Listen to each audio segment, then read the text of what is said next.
Welcome to Eat, Sleep, Wine, Repeat, a podcast for all you wine lovers who, if you're like me, just cannot get enough of the good stuff.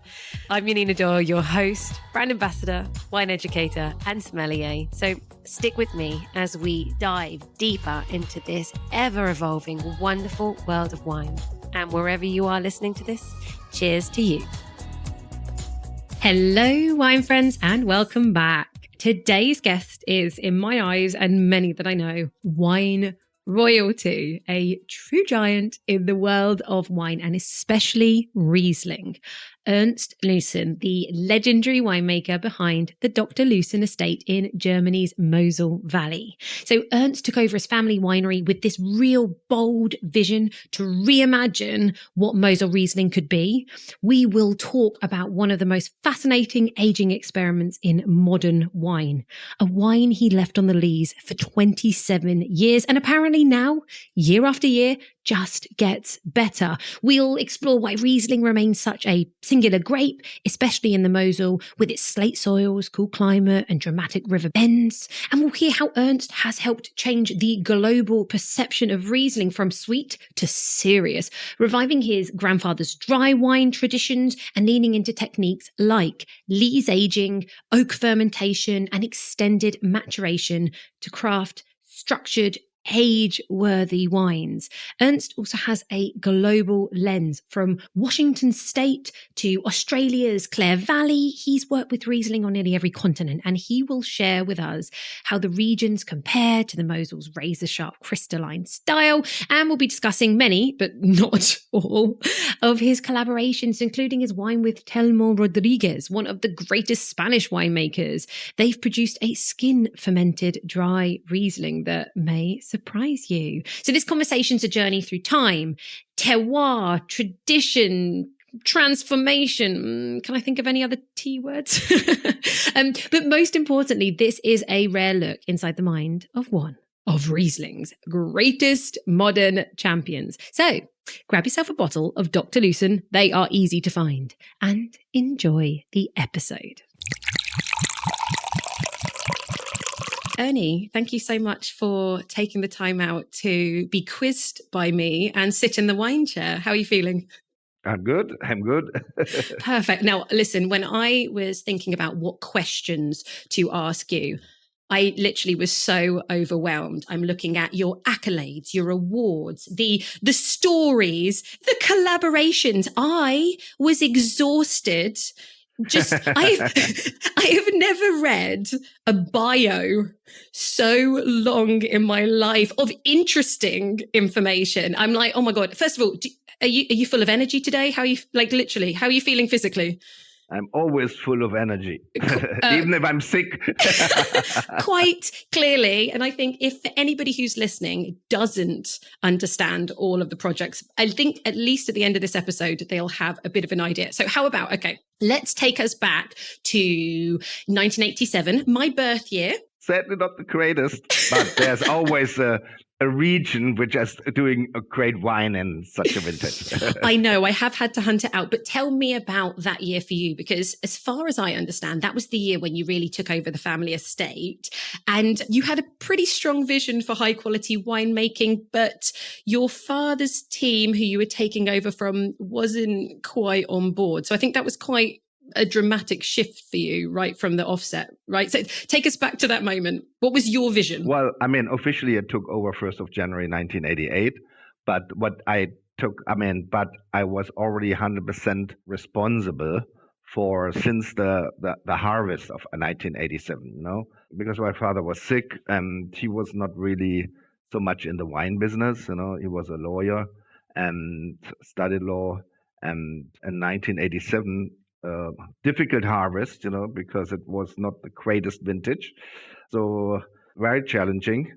And, as it is in these old family estates, my father always had a winemaker, vineyard manager, people, vineyard workers, and so. But therefore that he never really cared about it and looked after it, because he was always, he was only on the weekend home. He was during the week. He was always out, in parliament and whatever, and very, very big in politics involved.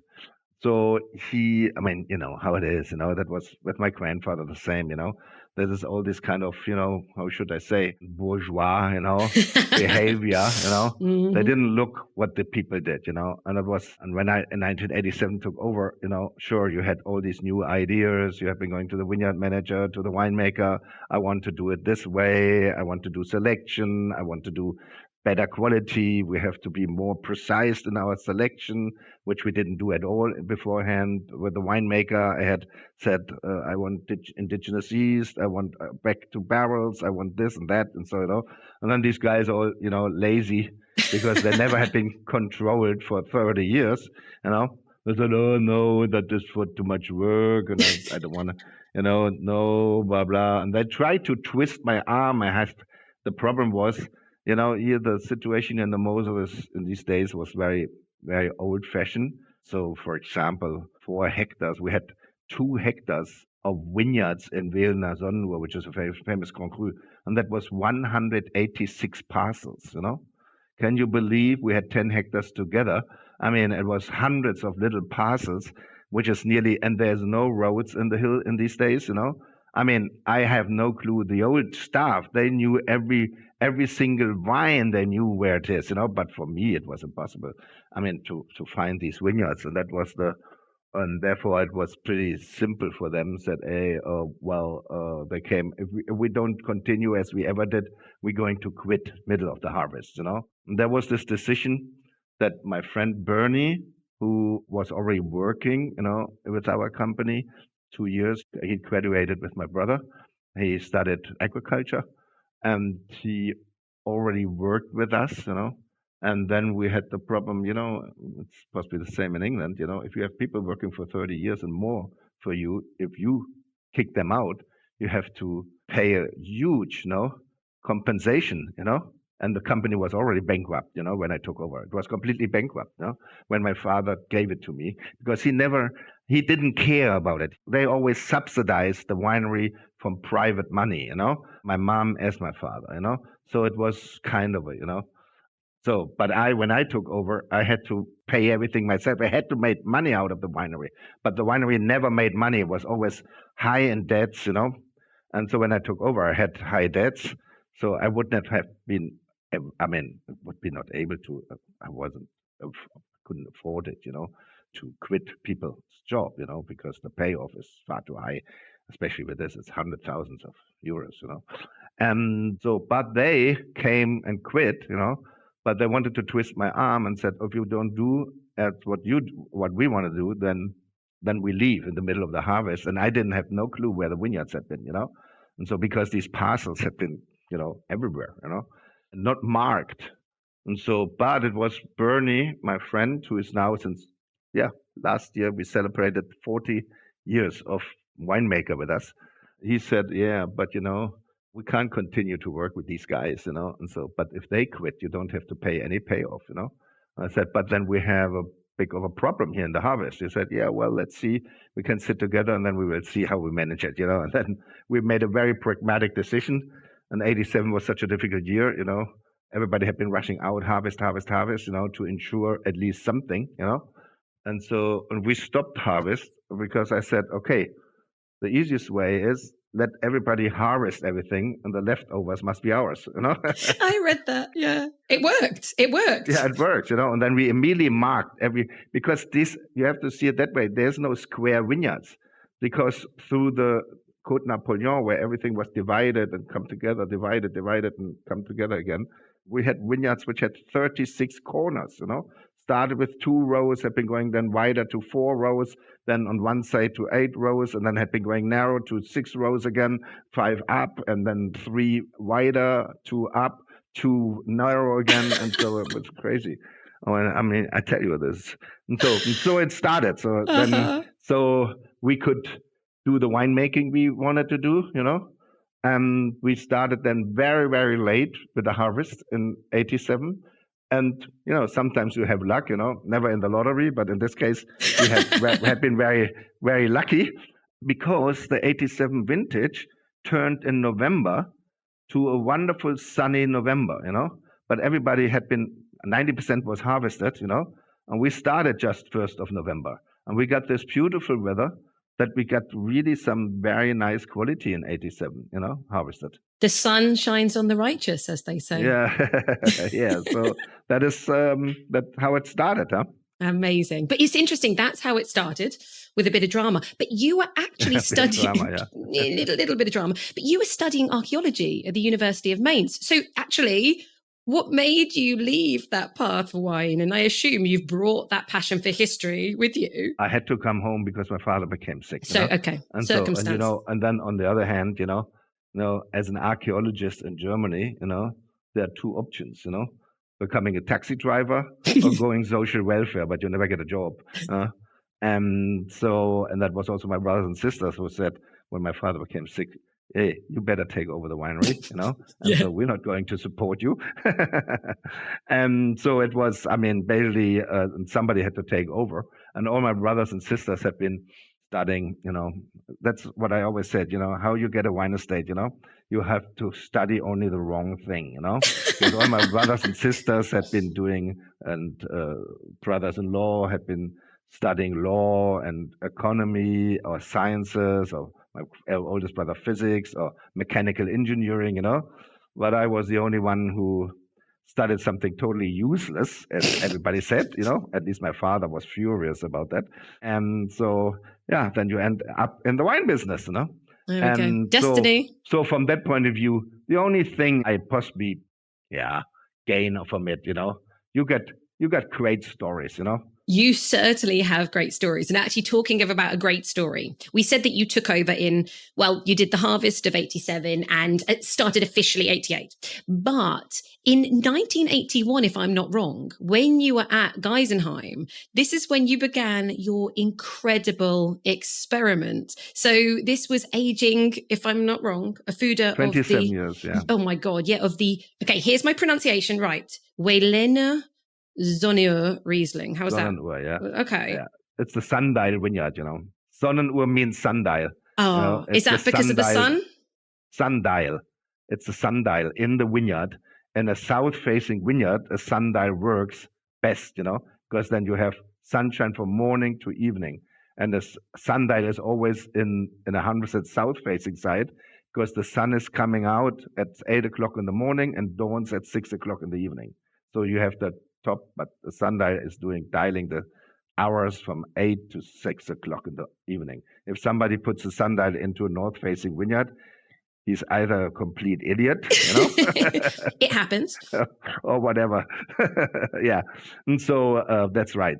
Yeah, I took a barrel of 81, but that was due my grandfather from my mom's side. I'm living on my mom's winery, because it's basically two wineries, which came together through marriage. My father and my mother had been both single kids, and each of them inherited a wine estate, And so my mom's, and we have been living always on my mom's estate, which was bigger, And so I found in the library of my grandfather, he was a very intellectual guy. He was from Berlin. He read a lot, and he has this private 12,000 book library, which we still have, where we do tastings in there. And there I found this old winemaking book from 1817, It was called Der Kellermeister, so 200 years old, this winemaking book, And this book described how wine was done 200 years ago, around 1800, beginning of the 1800s, late 1700s, And that was amazing. They described that standard winemaking in these days was to keep wine or Riesling from Rhine and Mosel, for minimum 20 to 30 years on their yeast, on their full yeast. Oh my God. And that says in a clean cellar. You can believe how dirty the cellars had been 200 years ago, if you have to mention it, in a clean cellar and regularly topped up.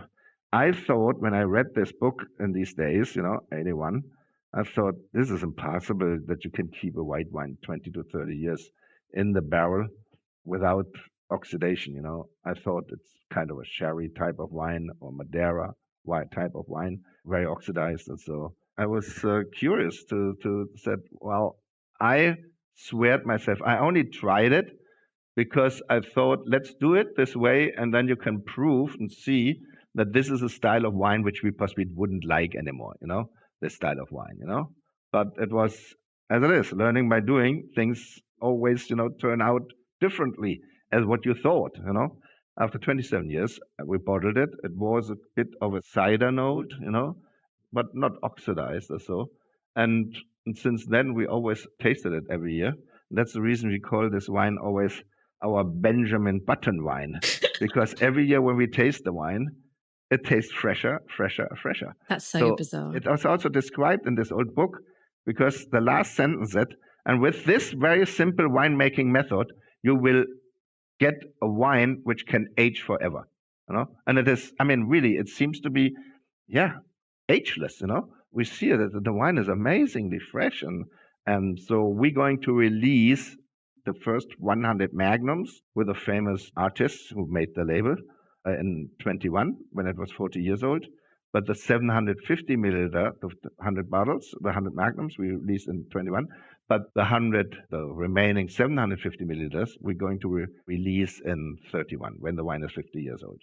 Wow. This is very much the way as it was also done 200 years ago, because they never drank wine young after bottling. They drank it also, then they left it another 10, 20 years in the bottle before they drank this. It's a bit like Bordeaux in the very old days, But this is interesting because actually as well, if we look at kind of the history, obviously there was a moment in the Mosel where quality really, really dipped. But as far as I know, at the end of the 18th century, Rieslings from Mosel were some of the most expensive wines in the world, more expensive than Burgundy, more expensive than Bordeaux. And more expensive as Bordeaux. Yeah, Barry Brothers, once I have visited, oh my God, donkey years ago, I visited the shop, of Barry Brothers, and St. James's, and so it was in these, just Simon Barry, he's already, now I think on the board of directors or so, but he just became the managing director, Simon Barry, in these days, of Barry Brothers and that, and I visited him and he showed me around in the shop, and he has everything on file. I think this shop was late 17th century. There's definitely history there. Yeah. They have everything on file. And he said, look, he took some old books out, so with all the invoices there. And it was crazy. 1890, 89, 87, 1887, and so these wines, had been 3-4 times more expensive than Chateau Latour, Chateau Margaux, and so. And he said, "Look here, Ernst, Schatzhofberger was 3 times more expensive as a Chateau Latour." I said, "Oh, I would wish these days back." Absolutely. But I guess, first of all, this little project, what's it called? Indottiumar. Well, this is Indottiumar because we are not allowed to put Wilner Sonne on it, because it is a wine which doesn't get an AP number, because here in Germany it's overregulated. So we have to sell this wine as a vin de table, a table wine. And so an Indottiumarus is because that is coming from my archaeology studies, the Celtic Germanic tribe here was in this area in Roman times was the Terroir, and they had a very famous, leader, in these days, and this leader was Indottiumarus. And Indottiumarus was the last Celtic Germanic leader of the Terroir tribe, who still rebelled against the Roman Empire.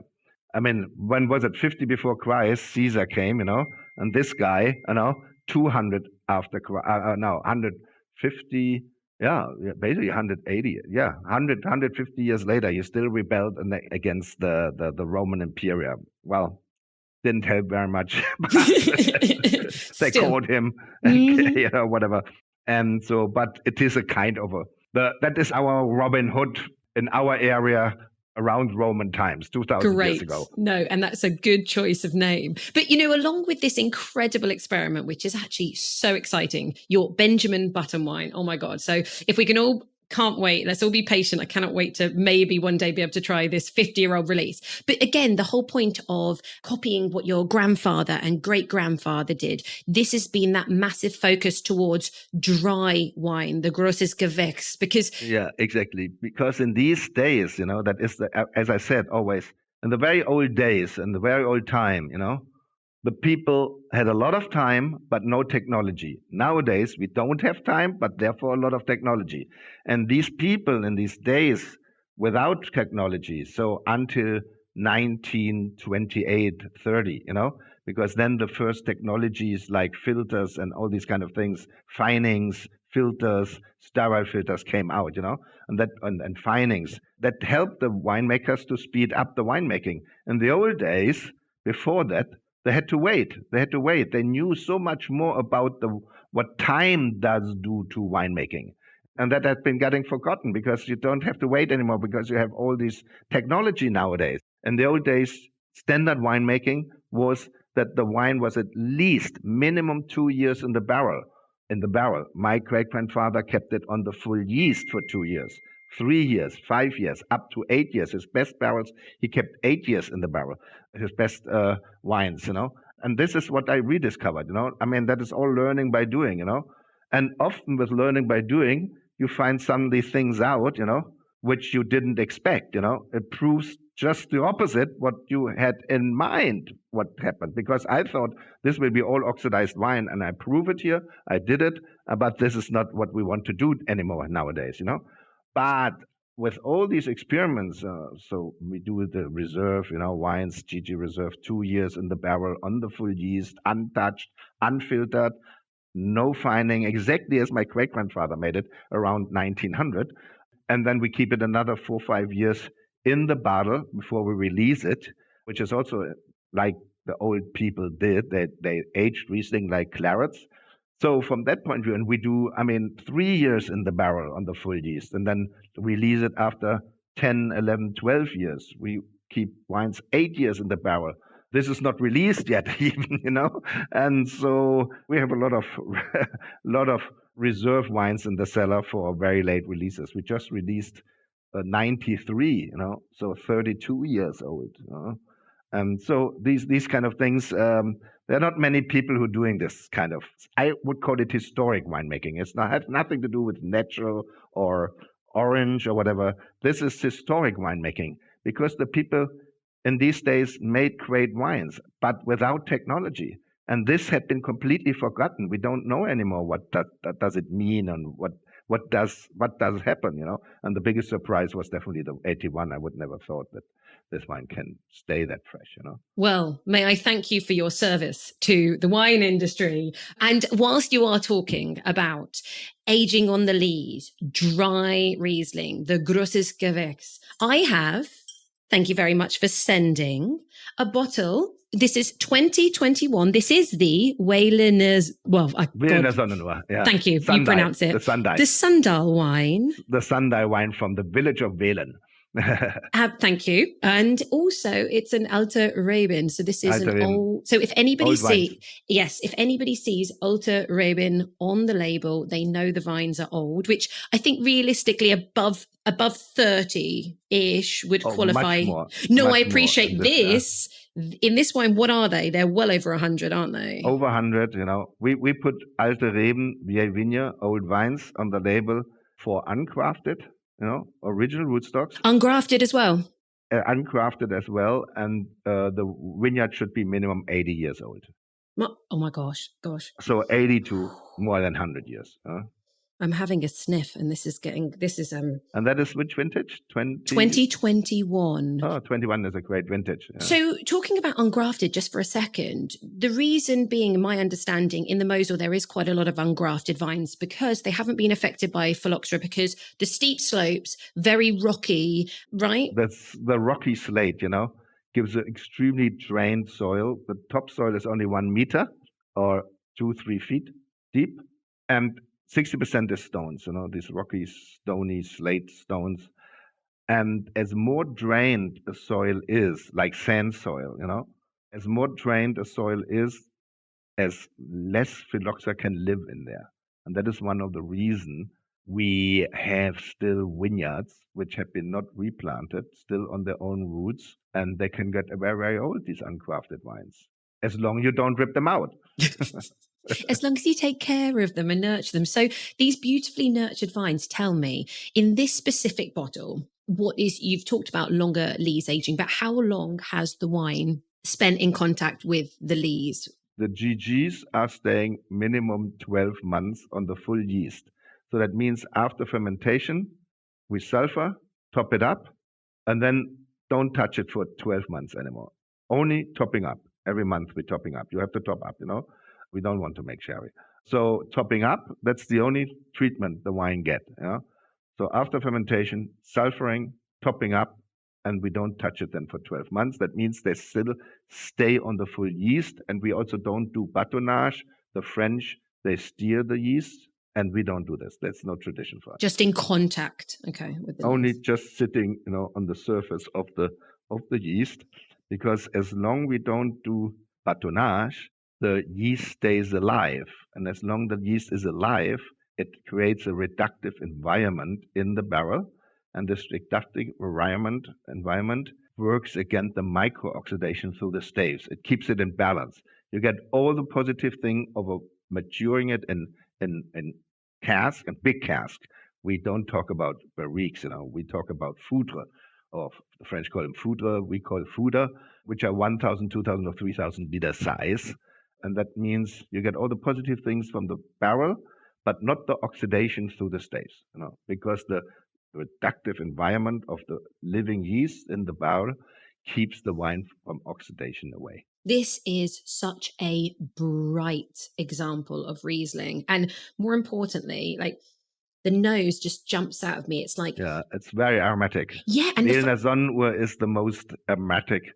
I mean, for blue slate, it has this stone fruit aroma, white peach, these kind of things. Well, see, interesting. I get really this silky, slightly saline, peachy nature on the palate, but the peachy, nose, peach is very typical for Villeneuve. But the nose, I can't help but feel like it has this like key lime pie or lemon posset note. Like the sweetness of fruit is there, but really super flinty, super like stony.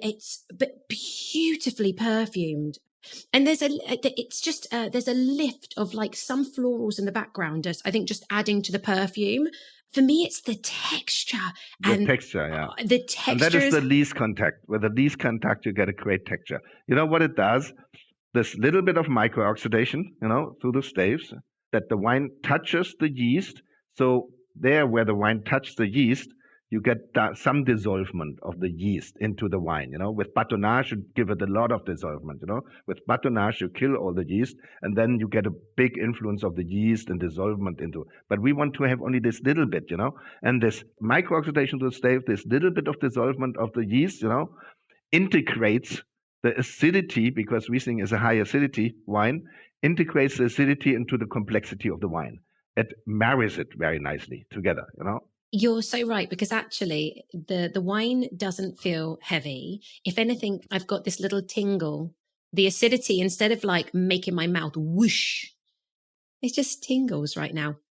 This is absolutely stunning. I think for anyone who's a real wine lover, this is such a beautiful example of Riesling. Like this is the kind of wine. This kind of historic winemaking where the people really knew what time does it do to the wine. Yeah? So people nowadays, stainless steel, sure, we have also stainless steel tank, but not for our dry wines. Yeah, that is a totally different winemaking method as it was 150 years ago or 130 years ago. Well, not only do I appreciate you bringing this back because it tastes beautiful, but actually I'm looking at the bottle right now. I love the fact that you actually have just made a really big emphasis on saying dry. Exactly. Because how so many people think that Riesling is still sweet, yeah? Sure, I'm totally behind our sweeter style Rieslings, because I think we can do great here in the Mosel, great sweeter style Riesling. But therefore, that this preconception of Riesling with most people is still, I don't drink Riesling, it's sweet, Therefore, people don't know what GG is, but they can read dry on the label, And if you put dry on the label, they know it is dry, because here there's always the discussion with the VDP. They said, you shouldn't do dry on the label. You are not, basically now we are not even allowed to put dry on the label. Oh, really? I don't care, because GG are dry. I said, what somewhere in China knows what GG is? They barely can't spell Wählener Sonnenuhr or Ernstiger Würzgarten, So what do you think they know that GG is dry, but they know if there's a little sticker on it and says dry, then they know it is dry, Well, thank you. Please keep the dry sticker just for everyone. But you know what it is? Often these organizations, they're only interested in themselves, They don't look to the customers out there. I know. And this is one of the issues, obviously, why German Riesling, one, it's confusing because people don't know necessarily what they're going to get. But also, I've been in the industry for probably about 15 years. I can't pronounce any of these village names. So I try my best, but, it's so as a consumer, you want to just feel comfortable. You don't want your experience to be stressful or confusing. So just that's true. But that's the reason that everything is simplified nowadays to put only the grape variety on it, And and then we lose a bit of romanticism as well. So obviously, yes, there's arguments for both, But the problem is, sure, it is a different language. People French, but I tell you, even I'm 35 years in the business. To be frank, if I read an Italian label, I still don't understand it. Until today, nobody could explain me. Is this now an estate bottled wine, or is this a bottler, or is it from a big winery, or so? This is. And even Italians say, yeah, that's difficult to find and so from that point of view, I think it is the benchmark is always France, therefore that people are more used to France and the French things. But to be frank, I know so many people who can't also read a Burgundy label. They have no clue. Is this now Premier Cru, or is this a Village? Totally. Or is this a Grand Cru? So from that point of view, it will. Yeah, we got always the argument, German labels are so difficult to read. Most labels, especially in France, they not even put the grape variety on it, on the label. Yeah, you're right, but actually, from doing my studies, German labels are hard to read, but actually there is a lot of information if you know what things mean. A German label, if you understand the German label in the predicate system, it gives you about everything the right information. Yeah. And so, because I just had a thing, I was on United Airlines and at business class, and there was a lady came there and said, "What do you want to drink?" And I said, "Well, what you're serving and what you have, what can you offer? White or red?" In business class. I said, "Yeah, well, sure, white and red, but who's the producer or grape variety?" "Sir, if you can't make up your mind, I will come later." And so then I had been going to the back, and there was a young stewardess, and said, "Oh, look, can you show me the wines, what you have here, And then she said, "Oh, what do you like? What do you drink? People love Sauvignon Blanc, huh?" And so I said, "Yeah, I'm not the greatest Sauvignon Blanc." And then I saw a bottle of a friend of mine, Olivier Bernard from Domaine de Chevalier, and he owns the Chateau Giraud, the Sauternes wine estate.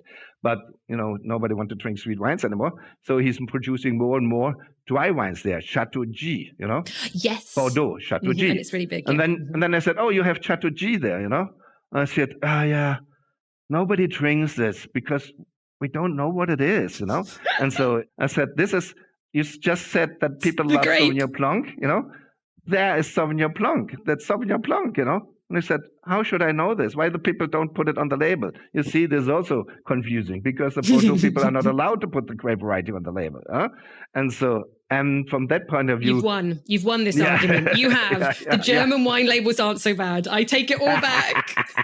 No, I don't want to say this, but I only want to say it is, if you love it as a hobby, that is the excitement to learn about these things, But for the average consumer, you're absolutely right. It is more, you have to simplify it for them, And that's the reason we created this Dr. L label. Basically, exactly out of this reason, because my old English winemaker, or wine importer, Nigel Blundell from Walter Siegel in these days, Nigel Blundell from Grundle. I think that was 94 or something, 95.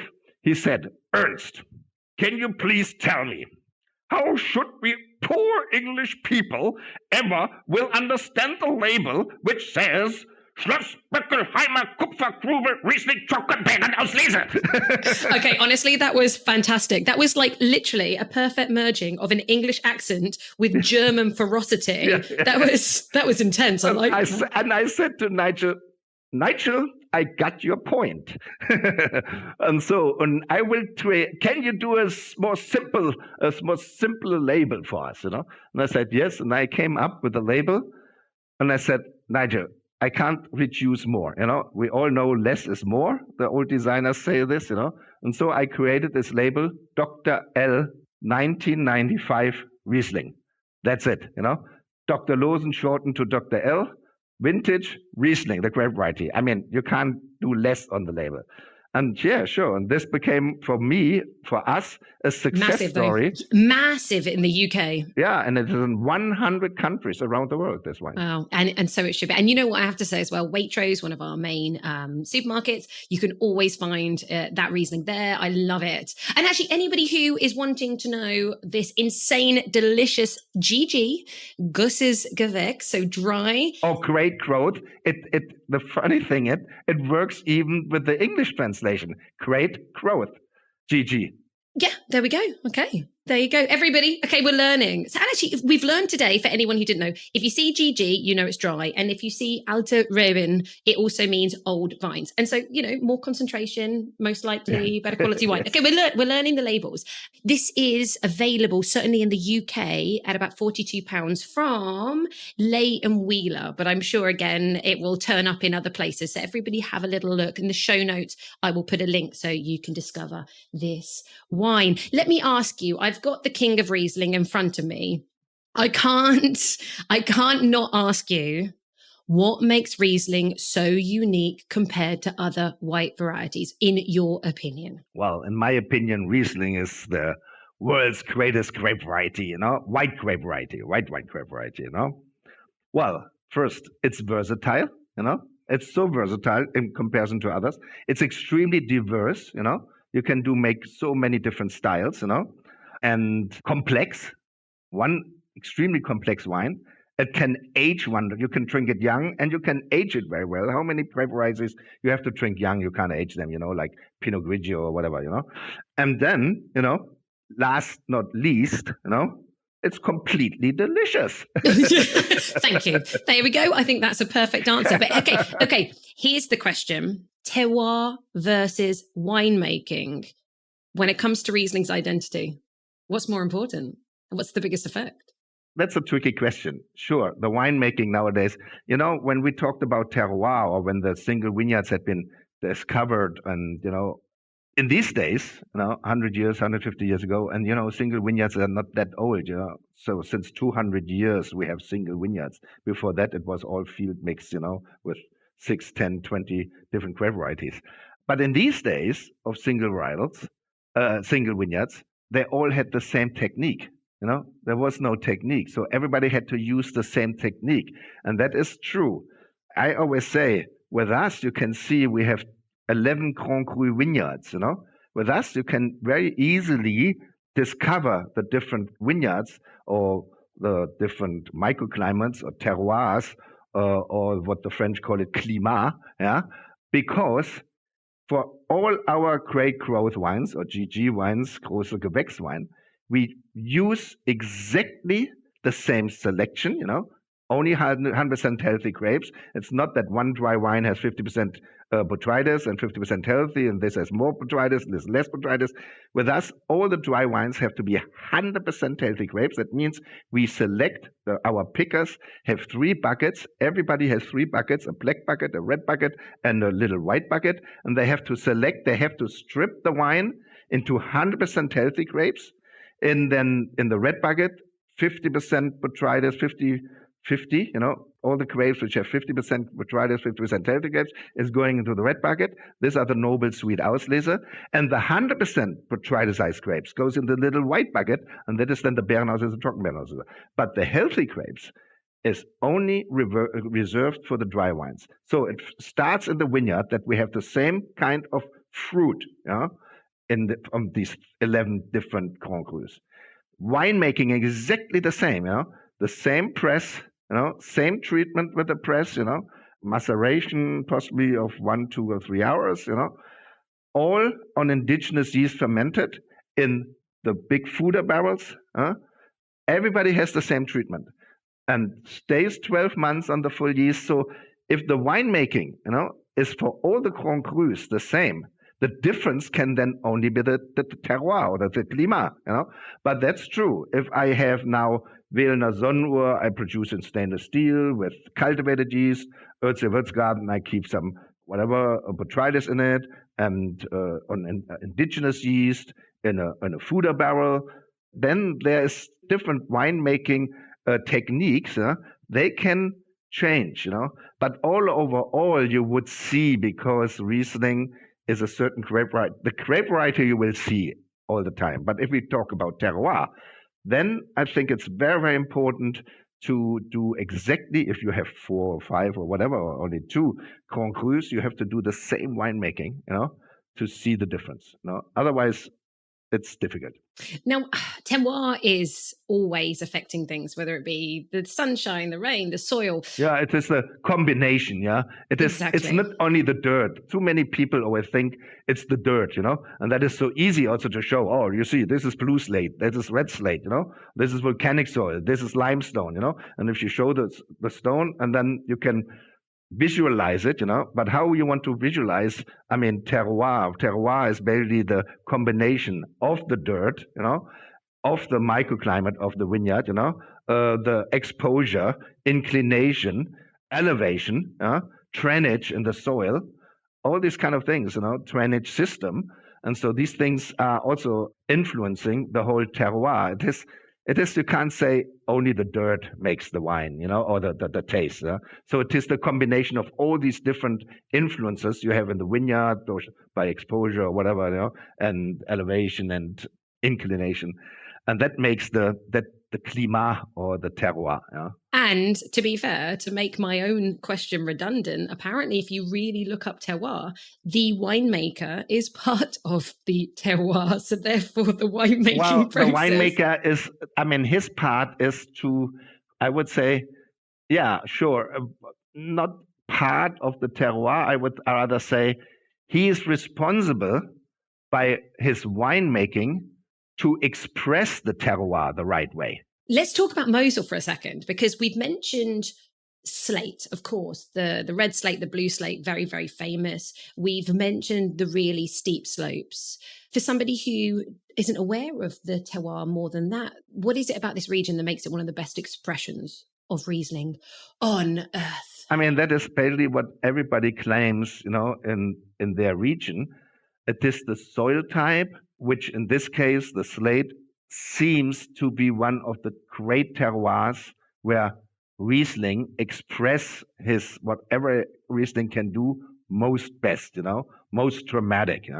So in a very hot climate, where you can do Syrah or Shiraz or whatever they call it, and 15.5 alcohol, that is a terroir or a climat which doesn't work for Riesling at all.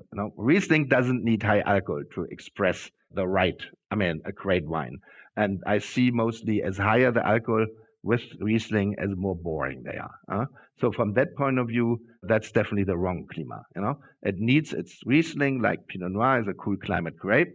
You need then also a cooler climate, and whatever, where you have 15, 16% alcohol, and the right soil, terroir, climat, whatever, to get this great expression, what Riesling can do, complexity, which Riesling can do. From that point of view, the Mosel became very famous for Riesling, because it seems that 200 years by accident or whatever, they found out that the Riesling on its own, instead in a field mix on its own, makes a much better wine, as the field mix on this kind of soil. And then slowly, so 1780, 1790, the people found out that it is so much nicer having only Riesling instead field mix, that slowly the whole Mosel, and then middle of the 19th century, everything was converted to Riesling. And also, most of I'd say not most, all of the best sites, apart from being on the steep slopes, are right by the river, right? Where this is a cool climate region. So, yeah, we have the three microclimates, which describes the quality of a vineyard, It is basically exposure. So southwest is the best. Why? We explained it by the sundial. A south-facing vineyard get the most sunshine from morning to evening. We, are looking for ripeness. Huh? If you would go to Sicily, they rather look for the coolest side that they get less ripeness. We looking for the warmest side to get more ripeness, because it's still for us difficult to get 11.5 potential alcohol sugar ripeness naturally. And so from that point of view, we have to go to the warmest side to get enough sugar ripeness. So that means the southwest facing vineyard is the warmest vineyard. As steeper the vineyard, as more direct inclination of sunshine into the soil, a warm soil makes a warm environment, the grapes get riper, and the slate, this dark slate, reflect the sunshine, makes a very warm environment in the vineyard, gives it a bit more ripeness, because the slate radiates the heat which it conserves in the cooler night to the vineyard, And then sure, elevation, as low a vineyard is, it's warmer. I mean, it's like a mountain. It's a very small mountain only, but as higher you get, it's cooler. As lower, it's warmer. And then you have still, as more close to the river, it is more moderated by the river, because everything at a lake or at a river is always a bit warmer, because the water moderates the climate, which is close to the river or to the lake. And sure, and as higher you get into the mountains, so the elevation on the Mosel is from 100 meter to 400 meters, So the lowest are around 100 meter, because the Mosel is 100 meter above sea level. But the highest vineyards, you can say you have up to 2 degrees Celsius difference from the upper hillside vineyards to the vineyards which are down on the Mosel embankment. Well, you've just done a beautiful explanation of that region. So I think actually, apart from the fact that it's so beautiful, I think people can start imagining this area. But you've worked with Riesling, as I kind of mentioned, so many collaborations all over the world, in Washington State with Chateau Ste. Michelle, in Clare Valley, in Oregon, in Clare Valley with Jim Barry. So if you were doing a blind tasting of these Rieslings from Clare Valley in Australia, Washington State and Mosel, would you be able to identify something? Would you be looking for something from each region? Well, I mean, this is more experience, By the way, when we started the project 99 in Washington State together with Chateau Ste. Michelle, first you have to learn about the area. Then you have to learn about the sites, the soil types, and so you can't produce the first year a wine which says, okay, this is Washington State now, But now after 25 years, doing a Riesling there, we came very close. And that was always what I said. I have been not going to Washington State to make a Mosel Riesling in Washington State. I wanted to make the best Riesling for Washington State.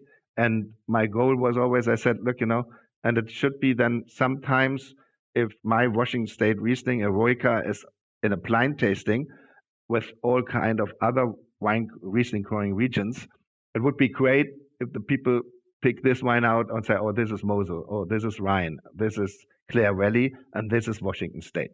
Because so far the people only produce styles of wine there. Yeah? But we wanted to create, because they didn't know what is the style of Washington, what works best in Washington State. And so what we try to do, to find a style, the right style for Washington State. It will be not totally too dry, but it's also not too sweet, We have been going higher elevation, that we get still some lower alcohol as in the valley. And so we found out that this medium dry style, works best with that's basically the old style as my grandfather did when he made fruity style wines, this medium dry, what they call fine herb, style. And that we see, that seems to work best, and gives also great ageability. The 2011 is still beautiful, And so that is what I'm looking for, to find also in Clare Valley.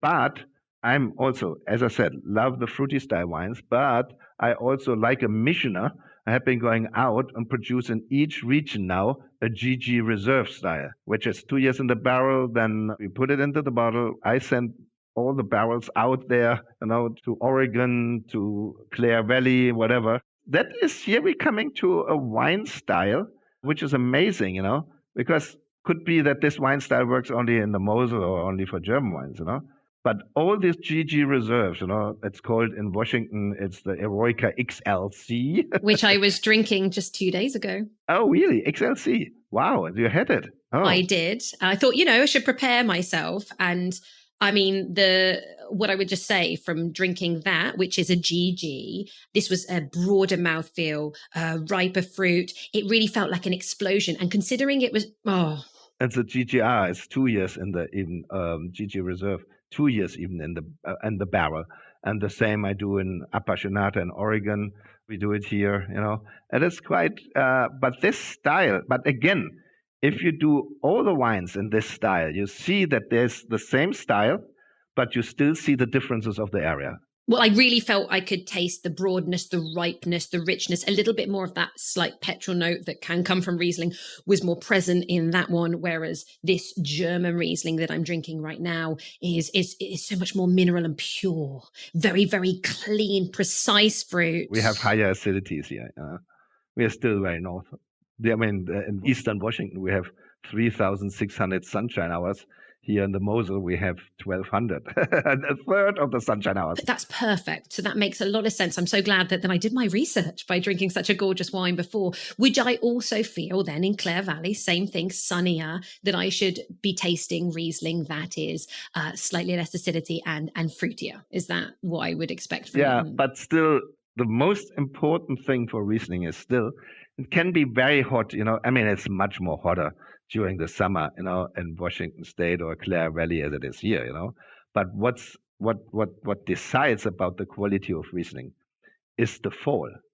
And there, the cold nights, you need the cold nights. And that's the reason it doesn't work very well in California, because the nights are still warm, and then you're losing acidity. And that is the big difference. Why I also, in the old days, I wondered myself always, how can it be that Washington State, which is basically a bloody desert, and Clare Valley, where it is so hot, that they grow Riesling there.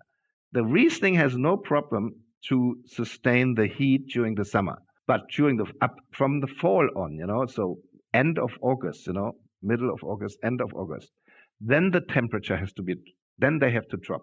So after variation, then we need the cool nights. And that both we have in Washington State as in Clare. In Washington, then September, the nights can go already down to 9 degrees Celsius, and it is warmer during the day, that's okay, but the nights have to be cold. That you need this shift between cold and warm, cold in the night, warm during the day, no problem, for Riesling, because it sustains the acidity. Because if you have warm nights, the warm nights burn the acidity away, and then you can't get acidity. And that is the reason that it works there very well. But still, it's a little bit, I'm not sure it's warmer than the Mosel, It is more like Baden, Germany, Baden, or Pfalz. But it works. It works very well. And we don't have high alcohols there, I'm so astonished. I thought in Clare we have much higher natural alcohol, sugar ripeness there, But not, 12% alcohol, natural. That is amazing. I mean, that is always I wonder myself always about that. But it's the very cool nights, which keeps it away. Well, I suppose this is the point. You've been making wine for well over 30 years, and I guess it's still always about surprises and experiments. And you never stop learning, I tell you. What did you learn about your project with Telmo Rodríguez in Rioja? So you made a dry Riesling with him, but on the skin-fermented Riesling, and I think barrels?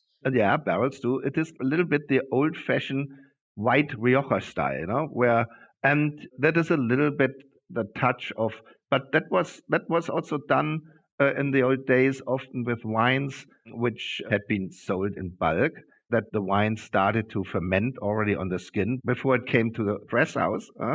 Because, in the old days, you can believe they have to walk to the vineyards. There was a distance.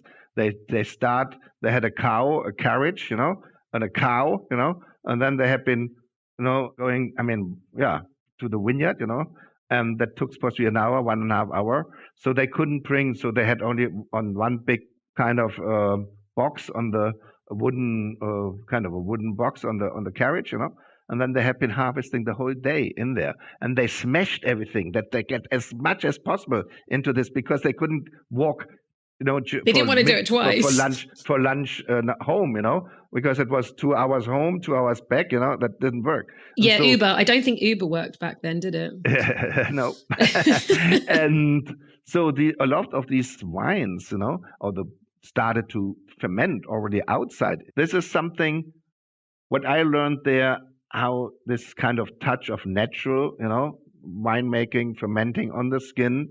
But again, here, natural doesn't necessarily mean if you're not doing anything, and here we learned, how to manage this kind of, fermenting on the skin, and so you can make much more elegant wines as some of these natural, because if you don't, they ferment on the skin, on post maceration, but if you leave it totally oxidized, then you have very oxidized wines, sure, and even volatile wines often, But we always, as soon the top is a bit oxidized, you see it, the grapes are brown. Then we push it by hand very slowly down, release CO2, put a lid on it, and then CO2 covers it and prevents it again from oxidation. But that means it's a lot of work. We do it in the morning, we do it in the evening, always to save the grapes which are up, drifting up the head, starts to oxidize. We don't want it, We don't want to have these oxidized volatile wines, So you can do a natural wine also without any volatile and even not with these kind of extremely oxidized notes. So, this we learned, for example, with Telmo Rodríguez project. And if anybody wants to try this wine and see Riesling's versatility with skin contact, this would be the Grape Himmelreich? Himmelreich, yeah. Grape Himmelreich, single vineyard Grand Cru, Grape Himmelreich, yeah. Okay, because, oh my gosh, that's now on my list. I'm intrigued. And it says Dr. Lewis and Telmo Rodríguez, yeah. Perfect. Now, we could have touched on, oh my God, there's so many projects, so many of your history projects, but you know what? What do you think is, just to finish off on Riesling, what do you think in your eyes is next for Riesling globally? Do you have another project? Is there more experiments? Is there something you've discovered about Riesling recently that opened up your eyes? Oh my God. I have so many projects. I think it's now 11 companies around the world, Well, and no, somehow I have to realize that I'm not getting younger. Maybe all the projects are keeping you young. Maybe don't stop. We all get old, here in this area, because I always saying if you drink a lot of Riesling because of the high acidity, you get very old because you get pickled from inside, Is that how you're feeling? Well, acidity, you put gherkins in vinegar. I hope we're slightly different. Listen, just keep doing what you're doing. I think for now, that's the main thing. Next week, we'll follow Ernie beyond the Mosel as he dives into his deep and decades-long love affair with Pinot Noir, from Pfalz in Germany to Oregon's Willamette Valley, and most recently, his bold new chapter into Burgundy with the historic Vieux Chateau de Poligny-Montrachet. We'll talk why Pinot, like Riesling, demands both humility and vision. He'll share his philosophies on whole cluster fermentation, climate change, and the changing realities in the vineyard that few are truly talking about, including the myth that lower yields actually mean better quality. Ernst isn't just a winemaker, he's a storyteller, a historian, and a provocateur. And in part 2, we'll see that same fearless curiosity applied to one of the world's most demanding grapes. And before we go, a little Riesling wisdom to take with you. Riesling doesn't shout, it whispers. And if you listen, it tells the story of the earth. That was said by Terry Thies, a highly respected American wine importer and writer renowned for his deep expertise in German wines. Wishing you a beautiful, curious, and positive week in wine. Until next week, wine friends, cheers to you.